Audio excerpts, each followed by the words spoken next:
This episode is brought to you by Triggered 22 LLC, a veteran-owned apparel company. By purchasing a t-shirt, hat, or hoodie from Triggered 22, you're not only supporting a small business, but you're bringing awareness to veteran PTSD and suicide.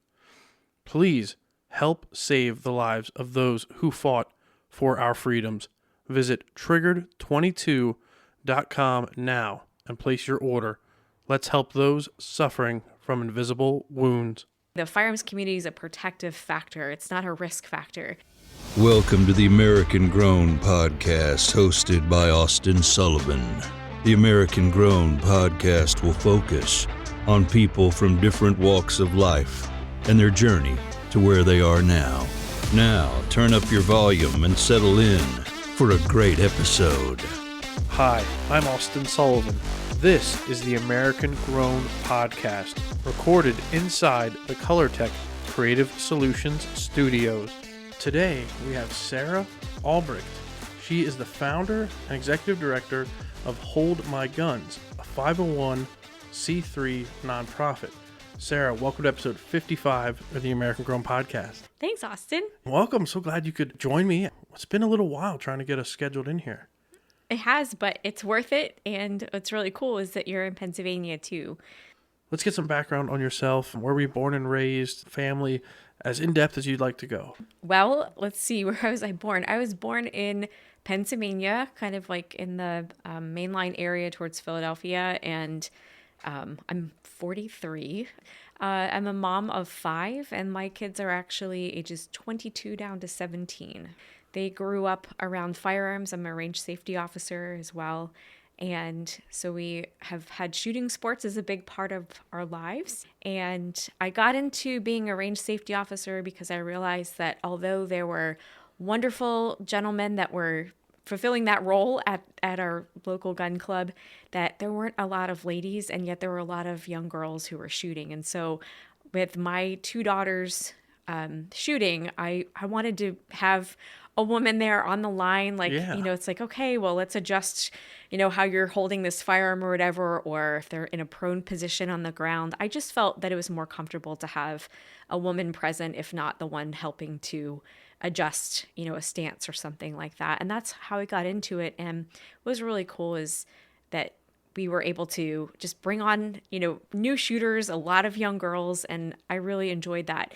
And sadly, we moved out to the Lancaster area. So the Glen Sportsman's Club, which is where I was for a really long time, is a little bit far for us now. So I can't commit to going there regularly, but I do maintain my credentials as a range safety officer. And I would just encourage any parent out there that getting involved with youth shooting sports is a great way to teach kids about personal responsibility, firearm safety, and also it helps to foster concentration and good situational awareness skills. And there were a lot of kids that would struggle with just being kind of antsy and, unfocused and things like that. And unlike in group sports where they're competing against other people, when they're competing against themselves and improving and observing their own personal scores, it does so much to help build character for kids. So I really enjoyed that, and I hope it encourages other parents to get involved with shooting sports. We have many great clubs that are local to us. I love that Pennsylvania is a place where we have care about the Second Amendment and also hunting. It's like the cusp of hunting season. Especially here in PA. Yeah. Oh my gosh, yeah. So it's so important that parents educate their children, because children are going to learn about firearms from other people that it might be inaccurate. And so as parents, we have, I think, a responsibility to That's a great point. Teach our kids about safety. Yeah. So a little bit more about me. My dad is a Vietnam veteran. He served in the Marine Corps. And so I have a heart for helping veterans, and a lot of the organizations that we work with and that recommend us also are veterans organizations. And it's so important to me that we always treat veterans, especially with dignity and respect. And a lot of the work we do is in suicide prevention. And I always like to say that the best suicide prevention is treating veterans with respect. Because if they know that they can trust the services that are being provided, they're more likely to use them and know that they're loved. So that's super important to me. And what else? I've been married for 24 years to my husband, Oh, Tom. congrats. That's awesome. Yeah. And we were both homeschooled. So that's kind of interesting. I think it has really contributed to having outside of the box thinking and just seeing how education is not limited to a classroom, but that you can learn from whatever environment you're in. And I've really brought that to Hold My Guns as an organization, just showing how these values really apply to all of aspects of life. And I agree with you that I feel like education is so important for firearms. And the younger you learn something, I think the more, you respect it. Plus, back in the day, too, kids, especially in PA, would bring the firearms in their trucks to school, especially on hunting season, because, like you said, it's so popular. I mean, it's a way of life here in PA for a lot of people, for sure. So I feel like as we got away from the educating at a younger age and getting people involved with firearms at a younger age, and again, that education proper way, not just going out back and having fun, but learning in an environment that is productive and safe, I feel like is something that needs to come back. I feel like the respect of a firearm, it's not a toy. Like, for example, when I first got my firearm, I went with a good friend, Dylan Yeager. Shout him out, he's a listener of the podcast, but just a great guy, and he's grown up north, big hunter, his whole family. I'm not so much, because my family we didn't hunt. We just didn't do it. Nothing against it, but we never did. But he was, and then he married my wife's best friend. So that's how I got to meet him. It's like a small world. When he first took me to the range, 911 rapid response over in Cleona, he said, and again, walked me through everything. The firearm wasn't even loaded, but just the step-by-step process of how things work. We cleaned the guns beforehand, cleaned them after. So you learn to, like I said, respect it, because it's a way to, in my opinion, I feel like immediately distressed, but I immediately appreciated and realized the power, right? And the capability of this firearm in your hand. Now, again, with the safety on, it's not loaded. It can't do anything. It's the individual behind it that then, and what they decide to do with it. And I feel like if you're taught at a younger age, you learn that. And that's just kind of my thoughts, because again, it was an experience that first time. I mean, I remember, and I was like, wow. It is so much fun, because yes, it helps, again, like even working with youth, it helps kids to concentrate, and it helps adults to concentrate too. So if have just had a week of trying to concentrate on all of these spinning plates that are going on in your life, and you just want to have a moment of quiet and go shoot at the range and do something for yourself, investing in yourself with learning how to be more proficient and to practice shooting a target or sporting clays or whatever it might be. It is something that really, I always walk away feeling refreshed and like I've honed in some skills, and it just feels really good. And it's also fun to shoot with friends. I love just the camaraderie that we have and the fun, competition, like how bad I can hit that, Correct, yeah. It's so much fun. And we really have a great firearms community in this area too. Locally, we've got Trop Gun Shop, which is amazing. Yeah, I know where you're at. Yeah, and they're in Elizabethtown, Pennsylvania. They have a great indoor range, a great selection in that. But they also have a meeting for A Girl and a Gun, which is a great organization for women where they teach about firearm safety and proficiency and personal defense, but they also really work on character building and building the community too. So there's just a lot of great resources like that around, and I encourage people to learn more. And the cool thing is, what I found in our community is that it's such a welcoming community. I always say the firearms community is a protective factor. It's not a risk factor. Yes, and that, the first time when you're out in the range, people are so excited to, or even if it's like your 100th time out in the range, people are excited to say hi and to welcome you and to encourage you in whatever your goals are that evening for shooting. So it's a great community, and it's full of, people who genuinely care about protecting the people around them, protecting themselves. They care about the state of the nation. They care about, a lot of people are first responders in the firearms community. There are a lot of veterans in the firearms community. And so I just find that it's a group of people who genuinely care about others and who are willing to put their own lives on the line to protect others. So it's great. Some of the other things I wanted to to mention that you had put on the form from your previous experiences, right, before starting Hold My Guns.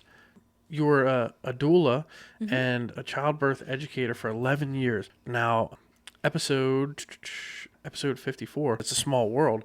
I didn't really know what a doula was, and my wife looked at me and was like, you should know, but I didn't know. But episode 54 featured Grant and Nicole Holden, and they literally just launched an app called Dude Doula to better prepare and help husbands and, with the birthing and the laboring process to be supportive, more encouraging, and, proactive.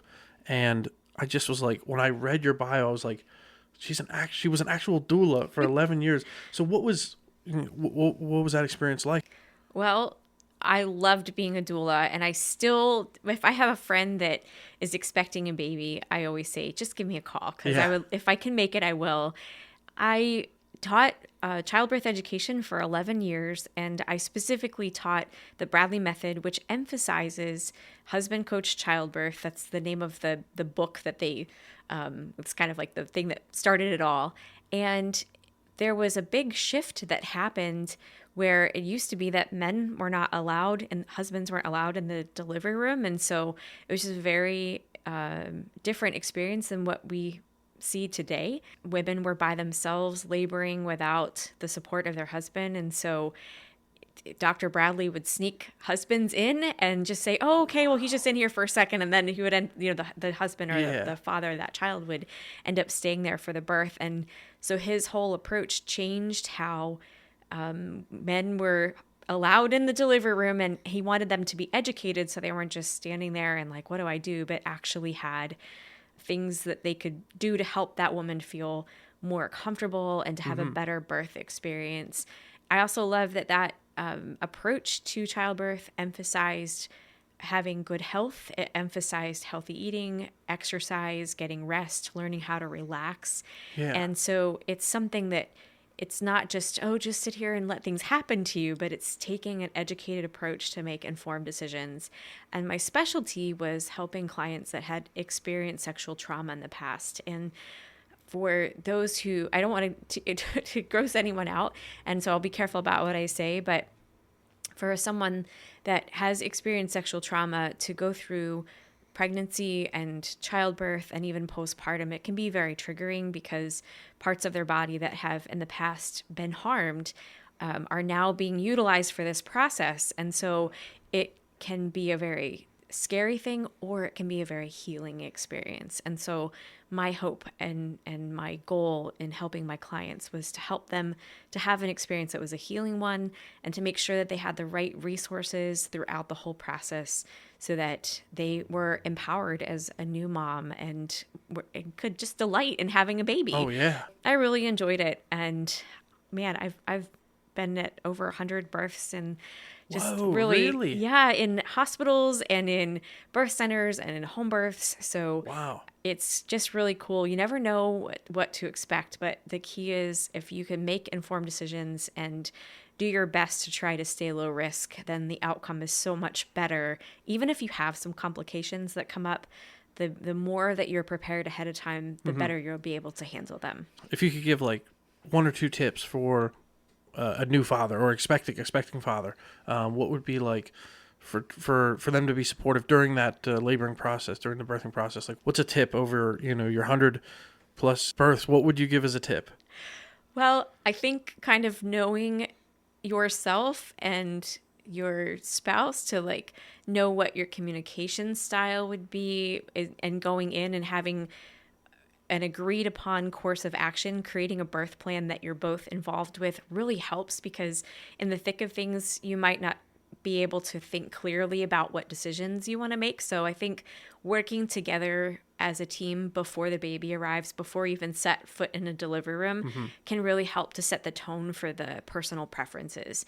And so, like, for example, if you work together on a playlist of music that's soothing, and you have a plan, I'm just using that as an example, right. It's like, all right, we're in this together. We're a team. We're going to look out for each other's needs. We've got our hospital bag packed with our snacks and things like that.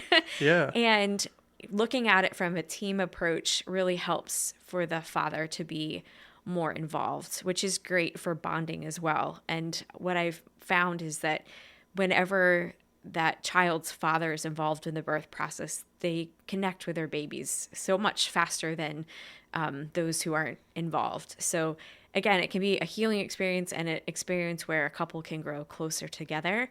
And the more that they plan ahead and understand the process and make informed decisions, I think the better experience it's going to be. There may be complications that come up. I've seen some pretty gnarly things happen in delivery rooms. However, if that couple is prepared and they are making decisions based on their values and the resources that they have, and they're not just along for the ride, the outcome is so much better. Yeah. You also had on the form that, and I'd like to get educated on this because I don't know what the letters mean, but QPR, Suicide Prevention Gatekeeper Instructor. Yeah. Yeah, can you tell us about that? I sure can. And I actually brought a brochure with me today, or this is actually the QPR student workbook. And this is something that I just even keep in my range bag. You know, if you're thinking, oh man, what can I say to this person? I'm drawing a blank. Then you have a resource with you in your range bag or your purse or your backpack or whatever that you can just okay, let me refresh my mind. But what it is, QPR stands for question, persuade, and refer. And it is a method of helping to notice warning signs if you think a person might be in crisis, whether they're in a suicide crisis or you're just a little bit concerned and you want to learn how to have a respectful conversation and kind of see like, is my hunch right here? Or does this person just need a little bit of encouragement? But learning how to ask good questions and then persuading someone to seek help who needs help. And again, it's empowering that person to make life-affirming choices. So that's where that persuasion comes in. And R stands for refer. And I love this program because it educates people on how to connect someone with resources instead of setting someone up to be a counselor. And I think that's a fear that a lot of people have is I want to be able to talk to someone, but I'm not a licensed counselor. So I don't know if I'm qualified to do this.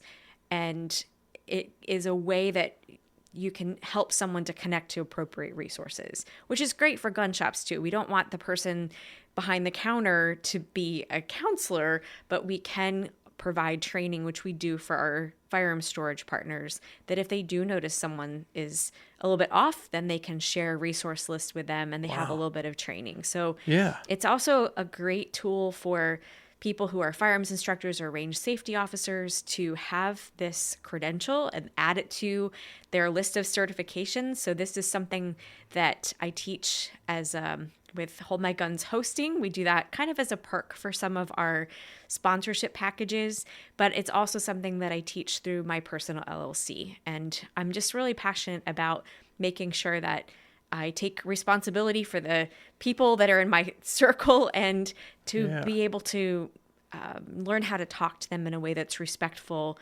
and observant. And I, people, just like if you, I don't know, like if you get a new outfit or a new haircut or beard trim or something, like you walk in the room, you're like, hey, I feel like I took care of myself. I feel good, Exactly. And so we notice when people notice that, but we also notice when people don't notice. And so it's so important that, if we notice that someone is a little bit off and they're not behaving to their normal baseline, that we don't just ignore it, but that we say something and in a caring way, knowing that maybe tomorrow we're not going to be doing so great.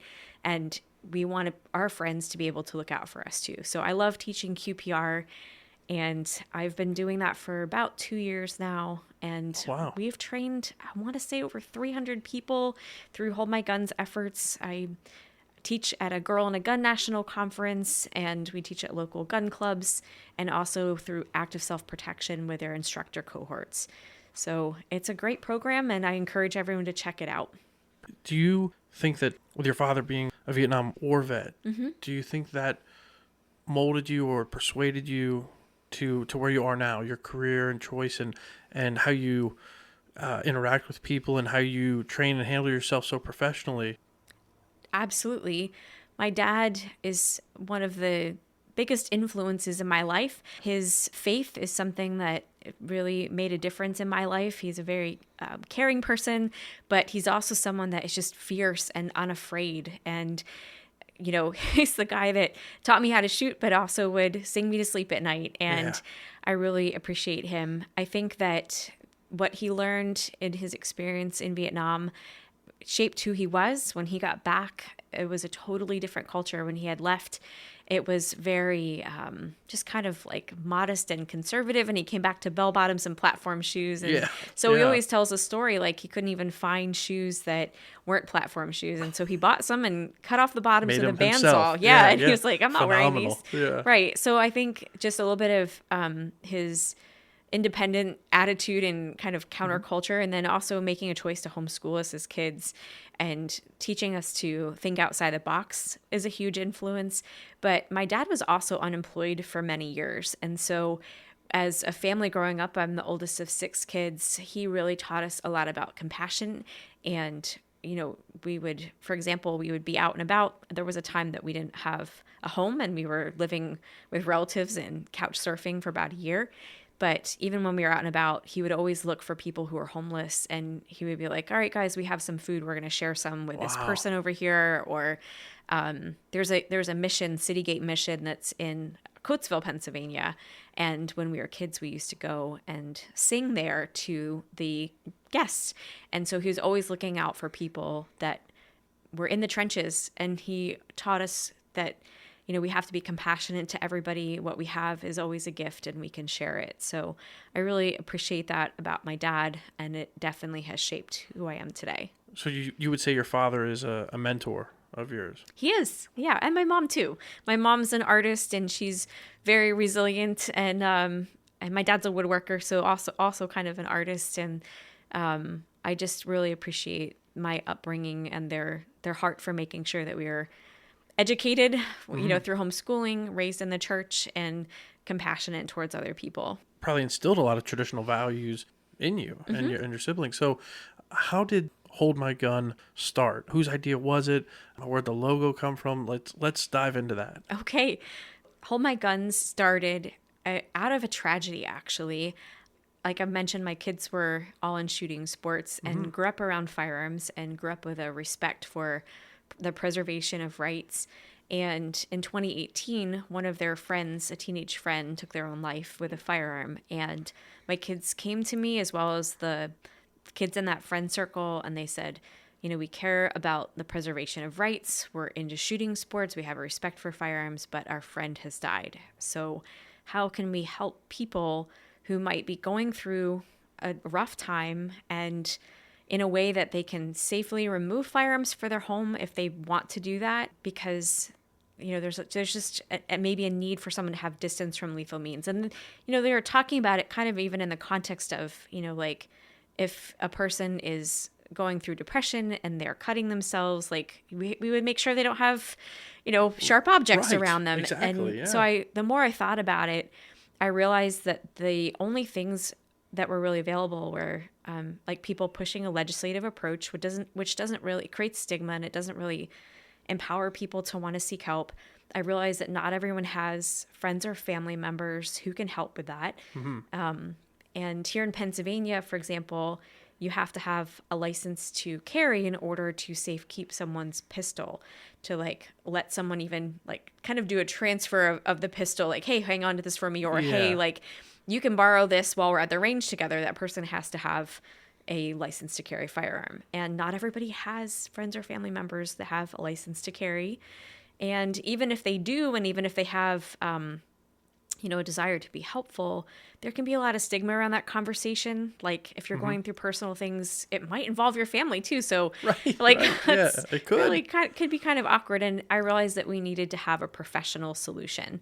And so the more I thought about it and prayed about it, like how can we help people make life-affirming choices, or how can we help increase their security, like whether they're going out of town. Like we lived in Japan for 2 years, so we had to find a place to store firearms, and thankfully had someone in our lives who was licensed to carry, and we were able to have that resource. But not everybody does. Everyone's blessed with that. So I met with Pennsylvania firearms attorney Joshua Prince, and he's amazing when it comes to practicing constitutional law and understanding the Second Amendment and the preservation of rights.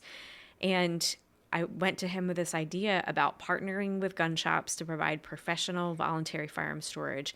And the first thing he said to me, Austin, was, "Are you a gun grabber?" And I'm like, "No." Right, because that's kind of what people might think. Exactly. Right. And so I was like, but I'm really grateful that you're asking this question and you're thinking about it critically, and you're not just like, "Oh yeah, that's a great idea," without trying to think about the logistics of it, and what are the implications of it. And I said, I really think that we have a way to encourage self-governance and create an option for people who might not have another option. And so he's been a wonderful champion for us and is our legal counsel.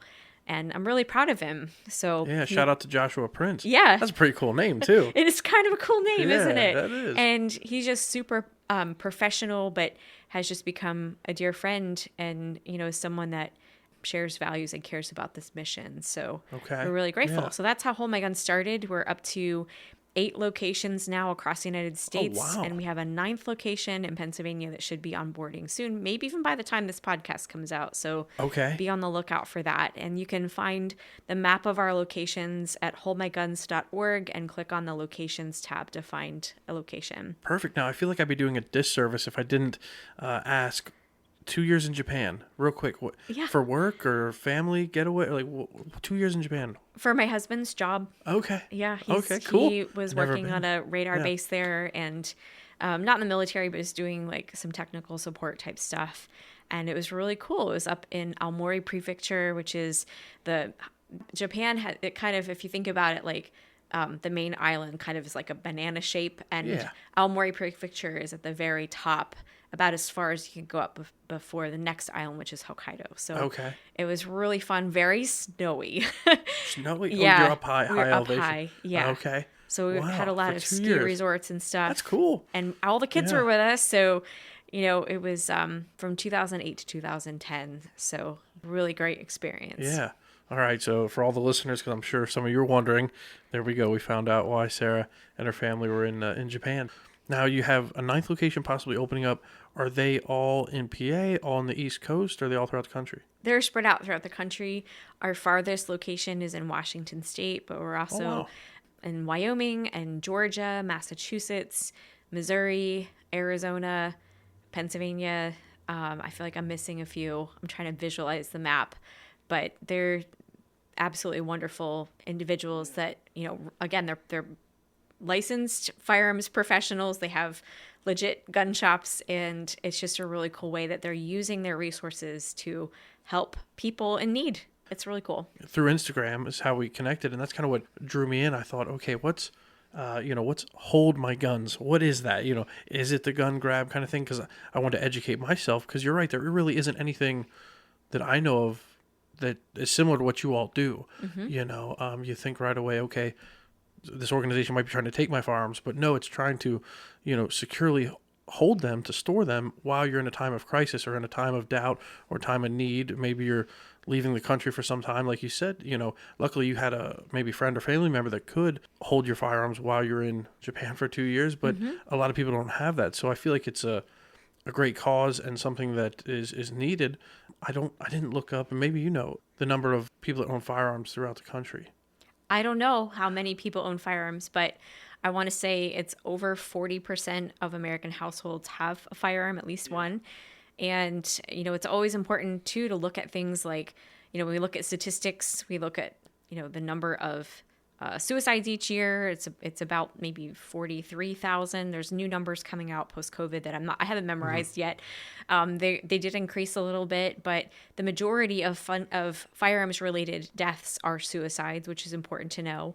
But we also can't just get fixated on that, because it's important to know that there are over 1 million defensive gun uses each year. And there was recently a study that happened at, I believe it was Georgetown University, where they had a great survey. It was a scientific survey about defensive gun uses. And the cool thing is that many times those defensive gun uses, a shot isn't even fired, but it's simply showing like, I have a firearm, you probably don't want to do this, and the criminal runs away. It's important to know that, when we're talking about statistics, that we always keep defensive gun uses in mind and thinking about it from a personal defense standpoint, which is why we carry firearms in the first place, right? Mm-hmm. Yep. And why it's so important that in this conversation about personal safety that we always look to preserve rights, because at the end of the day, there's so many more, over 1 million defensive gun uses. It's more positive uses and positive Yes. outcomes than there are negative, but that's not what makes the news all the time. You don't always hear about the positives or the life-saving that a firearm has done. I know it sounds a contradiction, a firearm saving a life, but it does. It prevents bad people from doing bad things. Yes, absolutely. So yeah, like you said, it's not something we always think about, but guns save lives. And that's why it's so important that when we are looking for solutions, we look for non-legislative ones, and we look for ones that actually encourage people to make good choices. So now, what is the mission of Hold My Guns? In a nutshell, we say that the mission of Hold My Guns is to provide voluntary firearm storage during times of personal need. And we just use that kind of as a blanket term, because need can mean so many different things, whether someone's going into a shelter or they're providing housing for a foster child, in those situations. If there's a child who's really at risk, a lot of times that social worker is going to actually go in the home and make sure that there's no firearms there that child would have access to.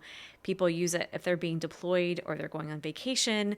If they're going to be away and they know that their teenagers are probably going to have a house party, they want to make sure someone doesn't have access. Yeah, that's great. Yeah. So people also use it when they're moving, and they, again, they're practicing self-governance. They don't want for there to be firearms in their car in the parking lot of a hotel. Sometimes it takes a couple of days to settle at one house and then, go through that settlement process for your new place.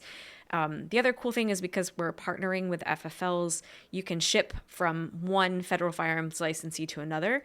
So like if you're going to be moving across country, you can bring your firearms to one of our locations and then ship it to another location or to another ask FFL. about that. Okay. Yeah. So there's a lot of options. It's also important to know that, if a person is concerned about, because you do have to do a transfer and a background check. We have to work in compliance with the law, but there are other options even with that. If someone wants to store like an upper of a firearm or a barrel or a firing pin, something that's a non-serialized part, or even an accessory like the keys to a gun lock, depending on what that gun owner's needs are, those might be a great option as well. I never even thought about that. So not necessarily the firearm or the firearm completed, but the different parts of it, or even just the keys to their safe. Right. And even though you can, or it's safe or a gun lock, right? And so, even though a cable lock is easily defeated, just simply storing the keys helps to create accountability, and it creates a pause if someone were contemplating taking their own life. So it is an option that we encourage people to think through, like, what's your scenario, what options work best for you, and we encourage people to take personal responsibility. So now, if our listeners would ever feel it necessary to secure their firearms with you, what is that process like, and how can they get on board and use your services? The easiest thing to do is to go to the website, holdmyguns.org, and find a location near you. If you ever are in a situation where there's not a location near you, we are pretty well connected in the community, and we can try to find other resources for storage. They would make an appointment. They would let the partnering gun shop know, like, I have X number of firearms, and I'd like to come in and use the Hold My Gun service. So the firearms, because again, you're working in a regulated space, and we had to take this into consideration. If they're doing what's called a custodial storage, then the gun shop is taking temporary possession of the firearms, but the ownership still remains with the owner of the firearm. So when the firearm is in the possession of the gun shop, they have to put it in their inventory logbook. It's called the acquisition and disposition record. And that information records make, model, and serial number of the firearm, as well as the owner's contact information. We never ask at the storage partners, they never ask why the firearm is being stored, which is really important. That information is not asked and it's not written down. Obviously if a person's like, I'm going to be deployed for a year, and they share that, then it might adjust a contract to say, like, okay, well, you might prepay this amount and we'll see you in a year, best wishes. Right. Right. Yes, So that can be adjustable. But communicating the needs, or, if they're bringing in a key or something like that, it's a little bit different because they're not necessarily putting in a logbook, Right. but they are safekeeping it. The customer has a contract they fill out that attests that they're using the service for lawful purposes, that they are the owner of the firearm, and that they're lawfully able to possess that firearm. They're not a prohibited person. And when that gun owner wants to pick up their firearms, then they would call up the shop and say, hey, I'd like to make an appointment to pick them up. And they fill out the background check form. It's the 4473 form, which is a standard firearms transfer form. And there's a new word for it. It's like revised firearms transfer form or something like that. That's changing like right now. Yeah. But it's the same form. It's just updated. And they would fill that out and pass a background check to attest that they are not prohibited. And that helps to protect the FFL from liability as well. So it helps to keep people from, for example, stealing firearms and stashing them, or, if they have a court order against them that they're a prohibited person, that they're not picking up the firearms and then creating liability for the gun shop. So we have to always be mindful about compliance. There's if there is a waiting period in the state, for example, Washington State, and I believe Massachusetts does as well, then that should be taken into consideration. And that is everything that is regarding the law for firearms transfer, always put into the contracts that there's transparency. There's also a type of storage called a locker service. And in that case, the gun shop does not have access to that box. It's just like if you're renting a public storage unit, you have the key to it. And we work with locker services so long as they're part of an FFL, if they're under that umbrella. And that way, if something happens, that they have the ability to transfer the firearms to a lawful third party. Oh, wow. Versus just having to give them over to law enforcement. Yeah. And the other benefit of that is that if the customer decides, hey, I don't think I want to own firearms anymore for whatever reason, or because people's life changes, or maybe the gun owner dies and then the family's like, okay. They never had firearms before maybe or something. Right. Yeah. I mean, we've had situations like that. Well, if you're working with an FFL, then they can facilitate the lawful transfer to a non-prohibited third party or sell it as a consignment. So there's a lot of options there. Mm-hmm. And again, we encourage people to take stock of their personal situation and make choices that work best for them. Now, being a 501c3 nonprofit, if somebody wanted to make a donation, how does that work? Because I imagine, being a nonprofit, you have a lot of events and different things you do to raise money and raise funds. Yes. So if you want to donate to Hold My Guns, you can do that at holdmyguns.org and click the donate button.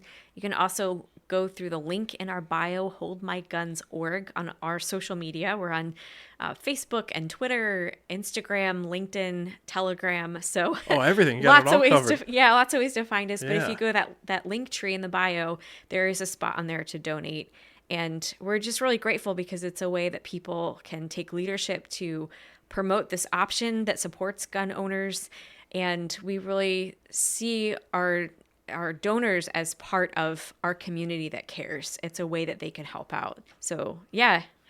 What can people do to plan ahead if a crisis were to hit? So this could mean internally or just, what are some steps people can do to kind of prepare themselves or even their family? Mm-hmm. Something that we really advocate for is having a personal safety plan. And you can find that in that same link tree that's in the bio for our social media. Really? You already have that in there?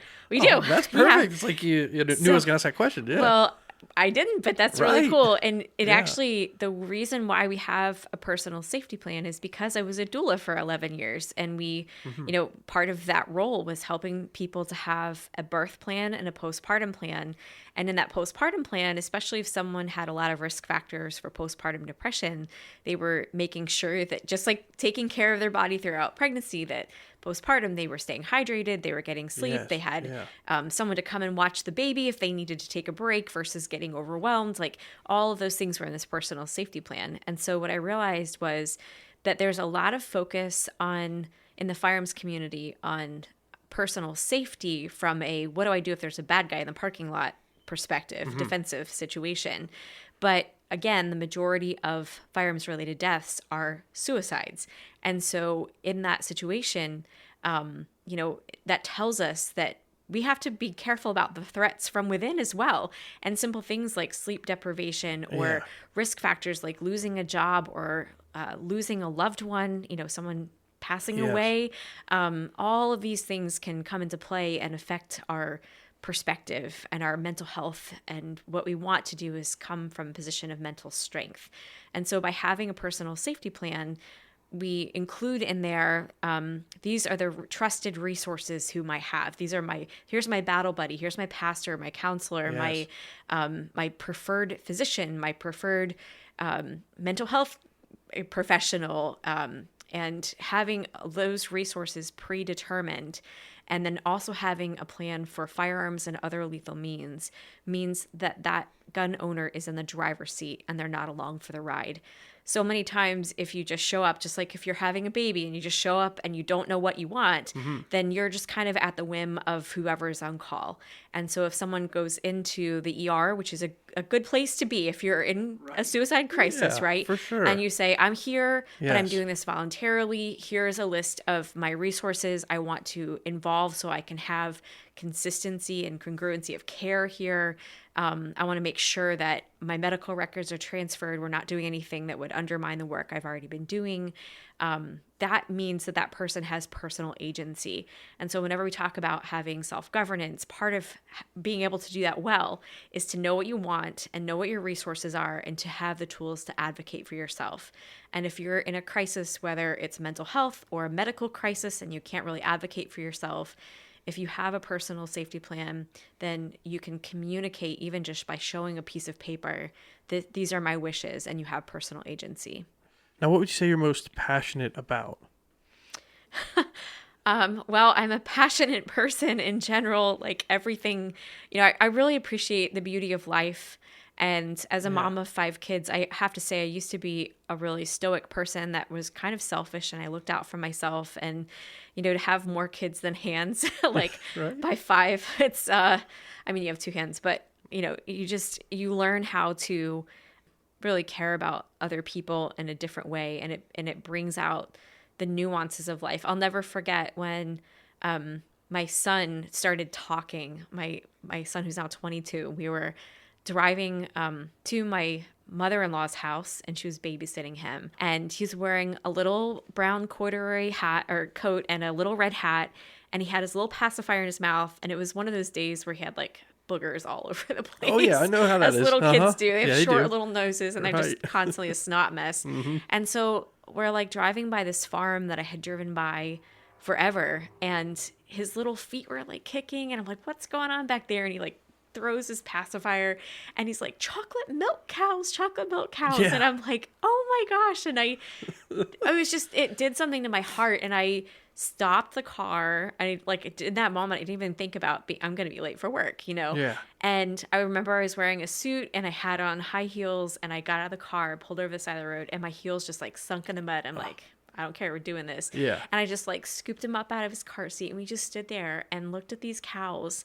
And I realized like, I don't want to live life missing out on the beauty of cows and and appreciating like, where does chocolate milk come from? And so I just stood there and it really, that moment changed me as a person. I was going to say, those little moments that sometimes mean so much. Yeah. And so I think what I'm most passionate about is just the gift of life and that we need to appreciate it and protect it and understand and not take it for granted.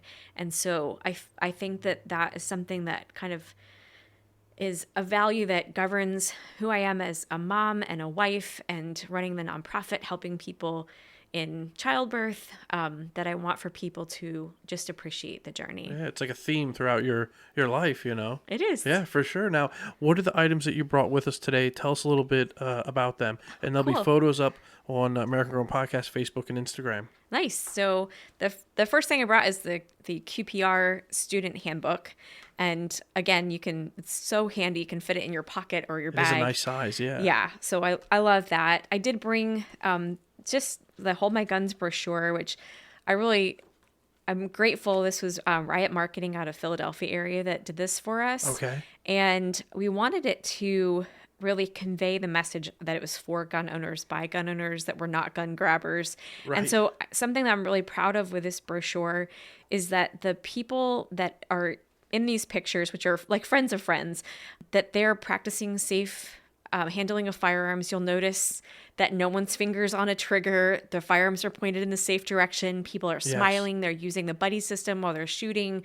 So there's a lot of thought and purpose that is subtle, even in the messaging, that we want to encourage people to be safe, but also to care about the preservation of rights. So we put our mission statement on the back there. Okay. And then I brought the sponsorship prospectus to share with you. And, if anyone out there is interested in becoming a sponsoring partner, we'd love to have them. I also brought a tourniquet. Again, as a range safety officer, this is something that it's a great talking piece because we encourage people to be safe and to know how to help in the situation where there might be a gunshot wound. And of course, there are other tools as well, like a chest seal or gauze roll or things like that. Okay. But a tourniquet is something that can really help to save a life because it helps someone from bleeding out. So carrying this is, I always have at least one tourniquet with me. At least one. Okay. Yeah, it's usually, this is the one that I keep in my car medical bag,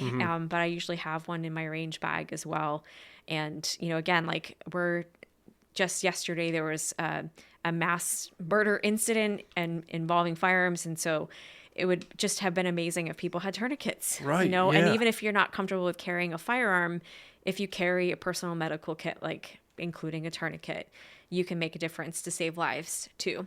And this is just fun. This is the case for a 50 caliber round that was shot out of an M82, which is, I wondered, I'm like, why did you bring a Barrett, shell? Barrett 50 cal, and that was probably one of the most fun firearms that I've ever shot. Oh, so you got to you actually shot this? I did. Wow. So what was that experience like? It was so much fun. Yeah. Yes, the Joshua Prince, our firearms attorney, has a machine gun shoot each year, and so that was just a little souvenir. Even though it's a semi-auto, is just so much fun to. I think I destroyed a pumpkin by shooting it. Yeah. But my point for bringing that is that the firearms community is great, and there's a lot of events where you can just go and have a good time with people, and it's a lot of fun to shoot a powerful firearm and to do it safely as well. There you go. Right, and to say don't judge a book by its cover. Right, just because some people might be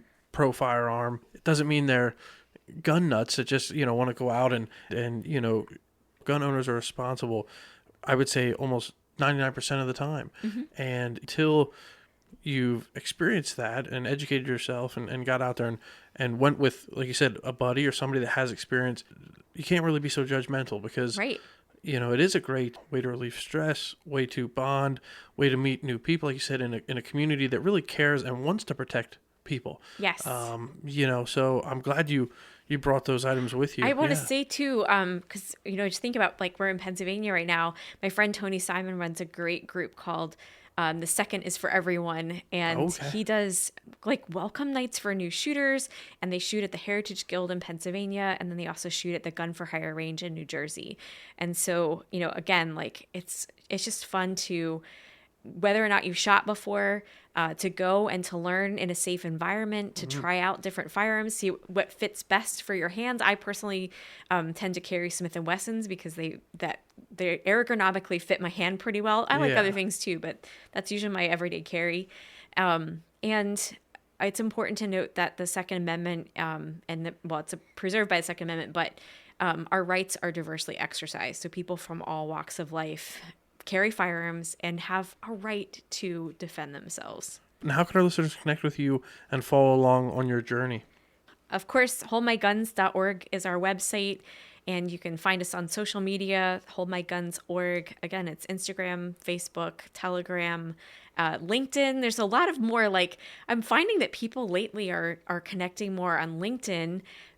First of all, because we are in the gun community, we get shadow banned a lot on some of the more mainstream social media. LinkedIn is mainstream too, but it's from a different perspective. It's a little bit more professional. And so the connections that we're making there are more, how can we solve things going on in the world with a way that actually empowers people. So find us on there, and please sign up for our newsletter. You can do that through that link in the bio. We're always looking for volunteers, for new FFL partners. and for people who just want to give their gifts and talents to a really good cause. Perfect. And I'll put the links to Hold My Guns in the show notes so that, listeners can click on that and then learn more about you and your organization if they'd like to read more and maybe even use your services. Thank you. Yes, you're very welcome. Before we close out, is there anything else you would like the listeners to know? I encourage people that the community cares about them and that none of us know when we might be encountering a difficult situation or an unexpected move or whatever that might be. And so it's always important to practice personal responsibility, to do so in a purposeful way that you're planning ahead so that if you ever are in a time of crisis or personal need, that you can make informed decisions that are based on your values and not just a quick reaction. Sarah Joy Albrecht, founder and executive director of Hold My Guns on the American Grown podcast in the Colortech Creative Solutions studios. Thank you for joining me. Thanks, Austin. To see photos of today's guests and more content, just search American Grown Podcast on Facebook and Instagram. If you enjoyed this episode, please subscribe and leave a review. If you'd like to be a featured guest on the podcast, please direct message or email Austin at americangrownpod@gmail.com.